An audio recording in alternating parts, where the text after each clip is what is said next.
This is FRM Part 1, Book 2, Quantitative Analysis, and the chapter on random variables.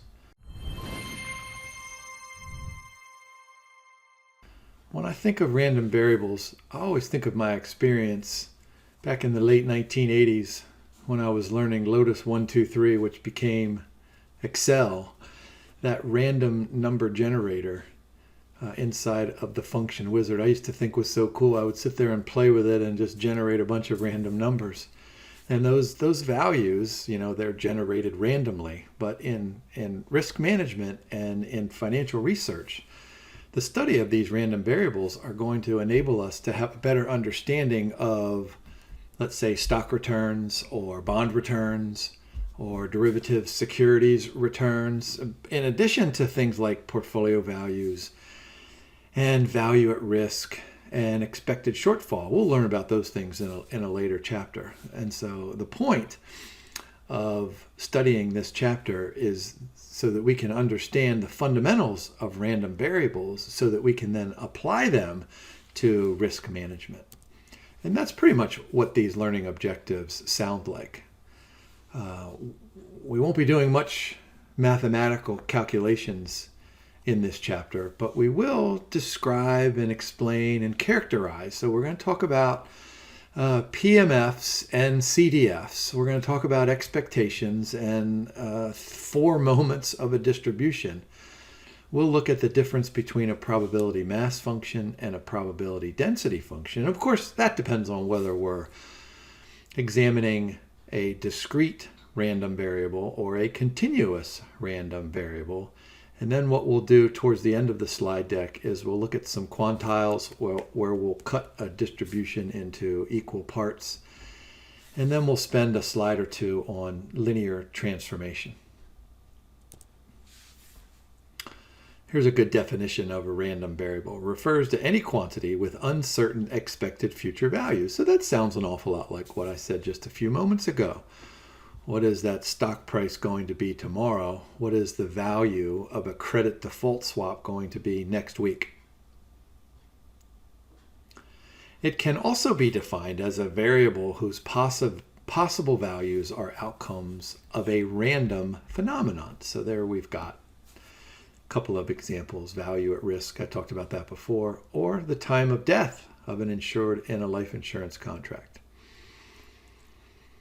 Let's go ahead and define this concept of an outcome. Any possible value that random variable can take. I mean, if the stock price today is 100, then an outcome might be tomorrow 101 or 99. In addition, the outcome tomorrow might be 999 versus 1. So those are outcomes. What we need to do then is assign probabilities to those potential outcomes. Of course, the stock price being 100 today and either rising or falling by $1, that has a tremendously higher probability than if it rises to, what did I say, $9.99 or falls down to 0.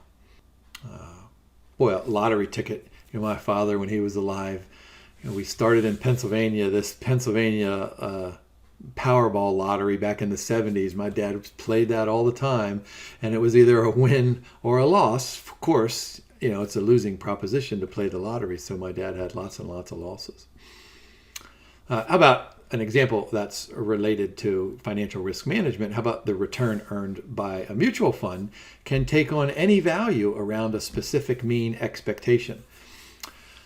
I send my students to the Morningstar database, which we have in our finance trading lab, and I have them do an assignment in which they craft a video presentation on a summary of a mutual fund. And we did this past semester, and it's amazing how these mutual funds during whatever year it was that they got this data from, lots of these mutual funds earn 12% and 13% and 14%. So all the students said, hey, that's a good starting place. We can expect to earn 12 or 13 or 14 during the coming year.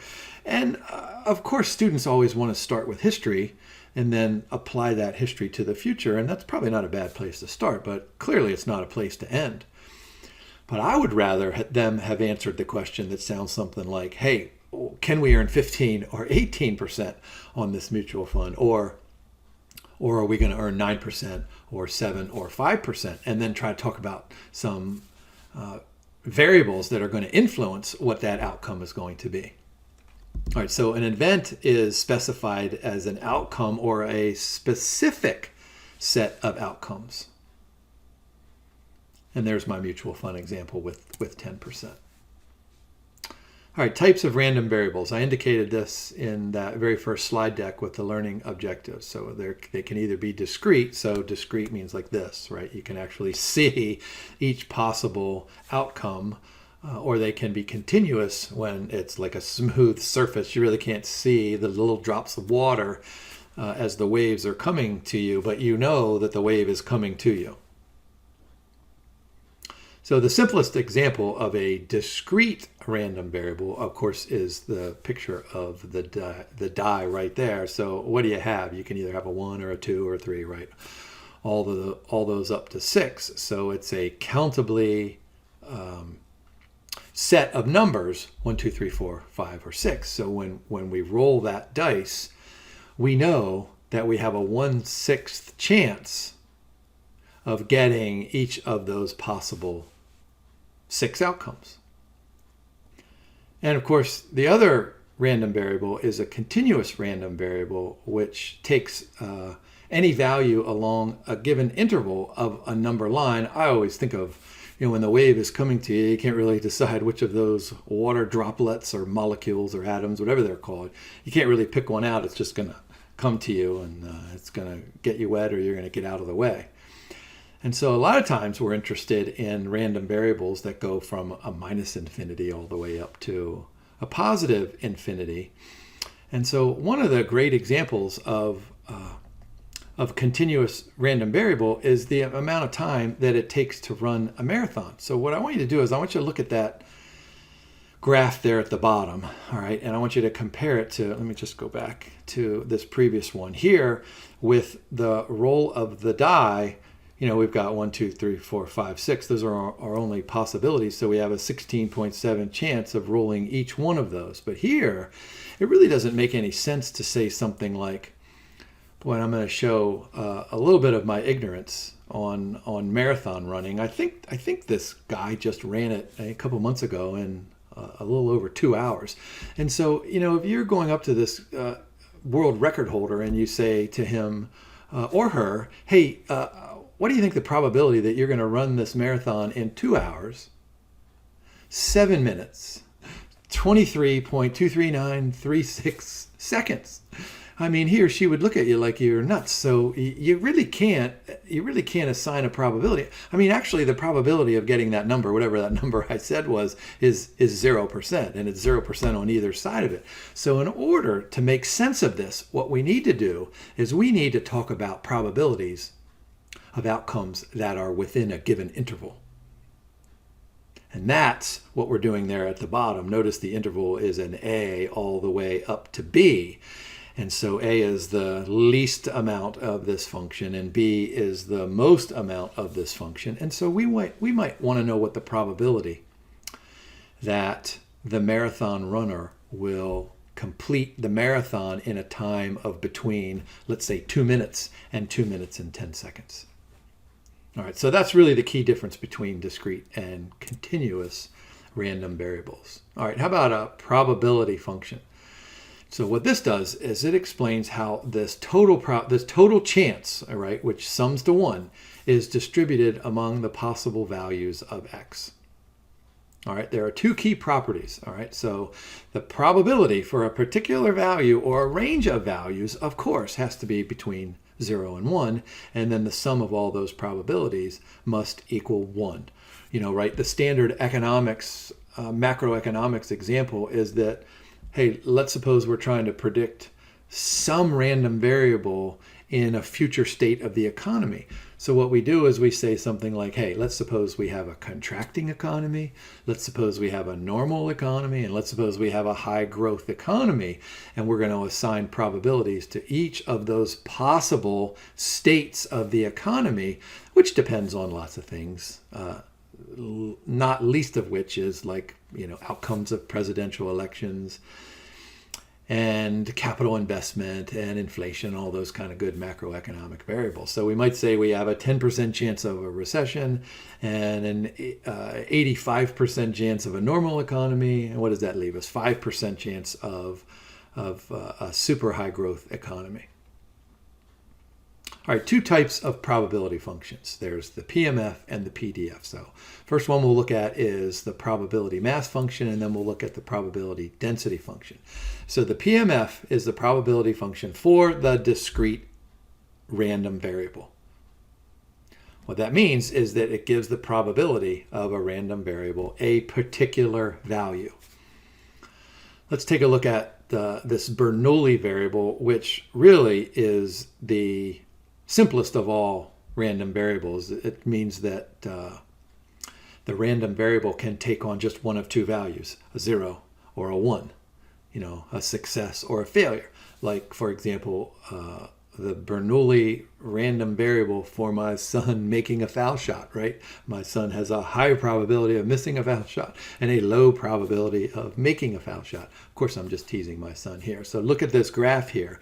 This is based on an example where there's a probability of success of 70% and a probability of failure of 30%. All right, so we've got the 0 and the 1. There are the probabilities going up the vertical axis. And then there's the 0, that goes up to 30%, right? And then there's the 1, that goes up to 70%. So you got the 30 plus the 70, that sums to 1. The PDF, on the other hand, is the probability function for a continuous random variable. And of course, when we are looking at continuous functions, then we need to use calculus, and we need to pretend that that wave is coming right directly to us, right? We can't chop the wave up into discrete intervals. It's just coming at us. And so there's the notation for the PDF. There's the integral sign from a to b. Remember, a is minimum, b is maximum, and there's the function. And so when I learned this, 20 or 30 years ago, what I was thinking about is that this makes perfect sense when you look at that normal distribution. When I was taught this in graduate school, we almost always started with a normal distribution and then we went somewhere else. And so that picture in the middle is, particularly educational for me because it brings up exactly the way I learned it. But we can have uniform distributions like we did with the roll of the dice. Assuming it's continuous, and then we can have exponential functions there. So notice what we're trying to do there is we have an A and a B, right? And that yellow region in those bottom three pictures then tells us what is that specific interval. What is the probability that the outcome will fall within that interval? And the reason that, of course, everybody likes to talk about the normal distribution is because if you swing that A all the way over right to the middle, you got 50% to the left and 50% to the right. And so that visualization of 50 left and 50 right, that really provides some really sensical background and support for whether or not you have a probability that's less than 50 or greater than 50. I always try to tell my students, look, figure out what the 50% probability is and then apply that to whatever question a professor's asking you on an exam. And you can just kind of figure it out beforehand. Oh, that sounds like it's going to be less, or that sounds like it's going to be more. Now, how about if we sum this thing? This is called the cumulative distribution function. And what this does is this gives us the probability that the random variable is less than or equal to x. Now there's a picture of our Bernoulli random variable with the 30 and the 70. So notice along that horizontal axis we come over and we hit 0, so we go up to 30, and then we got to automatically go all the way over until we hit the next possibility, which is success, and that gets us up to 100%. So this graph shows this cumulative Bernoulli distribution, assuming the probability of success is 0.7. And of course, it looks like a staircase, right? And that's pretty much what all these things will look like. And the height of the staircase then depends on that probability of success. Now, the CDF for continuous variables looks exactly the same, except it's the wave coming towards us as we're swimming in the ocean. Forget about that notation at the top there and just look at that normal distribution, right? So we've got the A. We've got the A there, and that yellow region is the cumulative density function, which is telling us that we have this much probability of earning a rate of return of A or less, or running the marathon in A minutes and A hours or less, or whatever that is. And of course, then you can apply that to the uniform or the exponential distributions. And then there is the notation. Notice we're integrating from all the way to the left, right? You can't get any farther left than a minus infinity, and all the way up to A. And remember, A can be on either side of the mean, right? A could be really, really small, or A could be really, really large. And that's probably going to be important when we have conversations about expected shortfall and value at risk. We're going to be interested in the left-hand tail of the distribution. We want to know what those low probability events are that have high negative outcomes. But we'll talk about that in later chapters. What about the relationship between the CDF and the PMF? All right, so the cumulative function can be represented as the sum of the PMFs for all the values that are less than or equal to a particular x. And there's the notation there in the middle of the page. However, the PMF is equivalent to the difference between those consecutive values of x, and that's shown at the bottom of the page.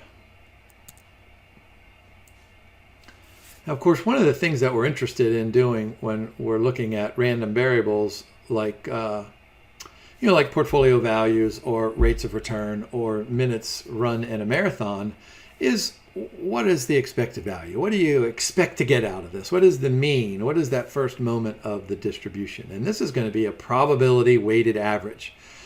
So the expected value of a discrete random variable, there's E and X, is equal to the sum of all of the probabilities times the associated value of the outcome, and then it can be summarized using the Greek uppercase sigma. And so just think about this quickly. I told you my dad used to play the lottery. Suppose that you're going to play the lottery and you're going to pick a number between 0 and 9, right? And suppose the outcome, you get $10 if you pick the right number, right? So what is the expected value? And so you pick a 0 or 1 or 2, right? That you have a 10% chance of any one of those outcomes. So you got 10% times, and let's suppose the payoff is $10. So you have 10% times $10, right? 10% times $10, right? So they're going to sum all the way up. But, right, if you pick a 5, let's suppose your favorite number is 5, you pick 5, so then the probability when it turns out to be 0, so then you get $0, right? So 10% times 0 and 0 and 0. So you have 10% times $10 at the 5, and you get $1. And so you can get that expected value of the discrete random variable. Now with a continuous random variable, you need calculus and you need to integrate the product of the random variable and that probability. And so it's really, the continuous random variable function is really just an application, the next step of the discrete random variable probability, if you could get out your calculator and put in all those probabilities of the wave as it's coming to hit you when you're standing on the beach. But of course you can't do that, and that's why you need to integrate. Here's just a simple example about a portfolio value.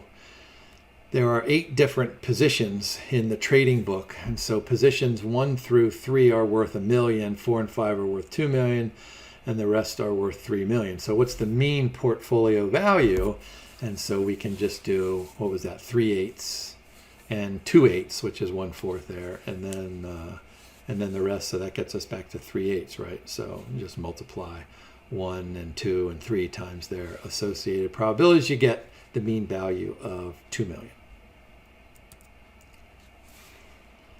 How about the moments of the distribution? This is when I really started to love statistics, however many years ago it was, when I learned there was a first moment and a second moment and a third moment and a fourth moment. I thought, this is really a cool way to describe these random variables. So the first moment is just the mean. Second moment is the standard deviation, which of course is the square root of the variance. And so you've got to take the difference between all those possible outcomes and the mean outcome and then square it. And I always ask my students about why do you square that difference? And some of the more clever students will say, oh, well, I think it's just to get rid of the negative. And that's true. It's to get rid of the negative, and it's so the positives and the negatives, they don't cancel each other out. Yeah, we hardly ever, look at that last circle point down there, we hardly ever talk about variance in finance or finance research, unless it has to do with the variance covariance matrix. Then we go ahead and use the variance, but that's just because of simplicity. But what we always talk about are standard deviations. And in fact, when my students go to that Morningstar database, they get the 3-year and the 5-year and maybe even the 10-year standard deviation for these mutual funds. So remember, first moment of the distribution measure is in finance, at least, it's some measure of compensation, like average rate of return. And the second moment of the distribution, standard deviation, measures the risk. So first moment is return, second moment is risk.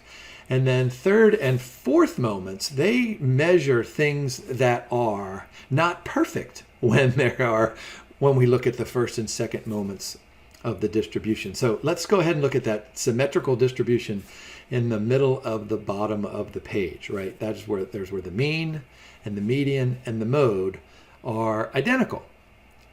This is a symmetric distribution. This is a bell-shaped curve. This is a normal distribution. And so whenever a researcher or a risk manager talks about a normal distribution, what they're automatically assuming is that there is no skewness, there is no third moment, and that there is no kurtosis, which is the fourth moment. We'll talk about that here in just a second. But this is what we know about lots and lots of decades of research in finance and in risk management, is that lots of random variables, they have skewness. So this is an important measure of additional risk. And what it does, and I'm just going to do this for you here, look at that symmetrical distribution in the middle. All we're going to do is shift a little bit to the left or a little bit to the right, and we're going to call that positive skewness or negative skewness. I guess some good exam question would always be, what's the relationship between the mode, the median, and the mean in a skewed distribution? Well, the easiest way to remember that is that the median's always going to be in the middle no matter what happens. And then you'll have to memorize that when there's positive skewness, the mean is greater than the mode, and then just the opposite when there's negative skewness. But I want to just quickly call your attention to that equation up at the top. Notice we're taking the possible x's minus the average divided by the standard deviation, and we're cubing it. And so skewness is raised to the third power. And if anything makes sense in statistics, when I flip this page over, you're going to say, you know what, Jim? I bet kurtosis, we're going to raise it to the fourth. And of course, that's what we're doing there. And so what kurtosis measures is kind of a, let me go back to this. Let me go back to that middle there. Notice that normal distribution has a nice little peak there. Well, some random variables have a higher peak, some have a lower peak, and some have heavier tails and some have skinnier tails. And that's what kurtosis is going to measure. So look at the picture there on the right. So leptokurtic means we have a high peak and a skinny tail. Platykurtic means that we have a low peak and a fatter tail. Now, think about this. If I go back here, and let's suppose that we're examining the returns on credit default swaps, and we calculate the mean, we calculate the standard deviation, and we're pretty satisfied that our database is accurate and complete. And so we're confident in those two measurements. and we say to ourselves, hey, I'm pretty sure this is a normal distribution, so therefore I'm going to make a decision of whether to buy or sell this credit default swap based on just those 2 moments of the distribution. Well, if in fact credit default swaps follow a positive or negative skewness, if we're going this way or that way, then our decision is not going to be complete. And then, of course, if the peak is high or the tails are a little bit heavier than that normal distribution, then the reality of life is that the decision based on just those first 2 moments of the distribution is probably not going to be a wise decision. Here's the example that I always give my students. I say, look, suppose you're going to buy a new a new Honda Accord. Do students buy Honda Accords? No, you buy Pilots. What do students buy? How about I don't even know what kind of cars kids buy these days. Let's go back with my first Honda Accord, since my dad drives a Honda Accord. At least he did. You go down and you look at the car, right? And you kick the tire and you walk around, you see it has a nice paint job, and you say, all right, let me look at the engine. So the guy or the girl puts up the hood and you see the engine in there. You're not going to buy it based on just that superficial look from the outside. You're going to actually get in and turn the ignition on to make sure that the engine starts, right? And then when you put it in gear, that it either goes forward or backwards like you want it to. And the brakes work and the windshield works and the radio works and all that stuff works. So that's the way I tell my students to think about this. Look, the first moment of the distribution tells you something about the car. The second moment tells you something more. Third, something more. And the fourth moment of the distribution, only after you test out the car on the highway are you going to have a complete information set of whether or not to buy that particular car. And it is exactly the same for evaluating, what was my example just a few minutes ago, that credit default swap. All right, what we can do with these random variables is that we can chop them into their different cut points. So we call these quantiles. What we're going to do is divide them into equal ranges so that they have equal probabilities. What this is relevant for is to try to figure out what that entire range is and then assign values to like the 25 percentile or the 75 percentile. And that's what I have there at the bottom of the page, that interquartile range. So you can have quintiles, you can have sextiles. Those of you who are Matt Damon fans from The Martian, didn't he do hexadecimals? I think there's a hexadial as well out there. I don't know if those have anything to do with each other. All right, here's the mode. We can have unimodal or bimodal, or we can have multimodal. So there are 2 pictures there. If there's just one mode, it's uni, right? If there are 2 modes, then it's bi. And then if there are lots of modes, then it's multimodal. Now here's the second part of what I thought was really cool about learning statistics back in the old days. Random variables can take on almost any value. Like if you're calculating the covariance between 2 random variables, it might be 0, it might be 0.35, but it might be a minus 6,482. And so when you say the covariance is a minus 6,482, you look out in the audience and no one's going to have any idea what you mean. And this is what the earliest statisticians did. They standardized a random variable. So what they do is they take each of those x variables, the x, what you think is the mean of those, so that would be x bar, minus the population, there's the mu, and you divide it by the standard deviation. So that's really all a standardizing of a random variable means, is that we're going to divide by the standard deviation. What that does is it converts it to a z-score, and then we can go back and we can actually compute that cumulative function, right? That CDF that we talked about, that yellow block, so that we can compute the probability of a marathon runner running a marathon in less than 1 minute and 55 seconds. No, 1 minute. What am I thinking? 1 hour and 55 minutes. And what is that probability? I mean, I'm guessing it's 0 since nobody's ever broken that 2 hour mark. At least not yet. Someday somebody will. Notice my bottom arrow point. We will learn more about z-scores in future chapters. And I promise you it will be fun. Now, how about if we have some interest in transforming our random variables and we want to do it linearly? And so the chapter identifies a couple of ways to do this here: adding a constant or subtracting a constant, or multiplying a constant, or dividing by a constant. And so you should probably ask yourself, all right, why do we want to add or subtract or multiply or divide? And so there are lots and lots of good reasons for this linear transformation of random variables. What it will result in is a new random variable.